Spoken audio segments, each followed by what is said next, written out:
নমস্কার, জয় গুরু বামদেব, জয় মা তারা। আমার একটা বিশেষ টিপসের জন্য আজকে আপনাদের সামনে আসা। সেটা হচ্ছে, আমি ইউটিউব ফেসবুকে অনেক কিছু দেখতে পাচ্ছি যে অনেক কীর্তনিয়া বলুন তাদেরকে, তারা হচ্ছে কিছু ফাজিল টাইপের মানুষ, যারা কি করছে যে মানুষকে বিভ্রান্ত করে। তারা মোটেই ব্রাহ্মণ বর্ণের নয়, বা বেদ অধ্যয়ন করে না, গীতায় অধ্যয়ন করে না, বা শাস্ত্র সম্বন্ধে কোনো জ্ঞান নেই, শুধু মানুষকে ভুলভাল তথ্য দিচ্ছে। যারা অ্যাকচুয়াল গানের মধ্যে দিয়ে থাকে, যারা ব্যাখ্যা করে, তারা অ্যাকচুয়াল শিল্পী বলে মানব আমি।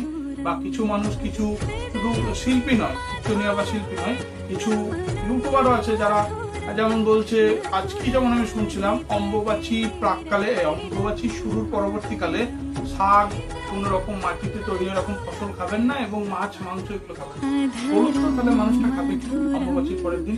তাই এই সমস্ত জিনিস গুজবে কান দেবেন না এবং গুজব ছড়াবেন না। সঠিক তথ্য পেতে সঠিক জায়গায় প্রকৃত জ্ঞানী মানুষের সঙ্গে যোগাযোগ করুন এবং সঠিকভাবে বুঝে নিয়ে পরামর্শ নিয়ে আপনাদের জীবন অতিবাহিত করুন। ভালো থাকুন। জয় গুরু বামদেব, জয় মাতা।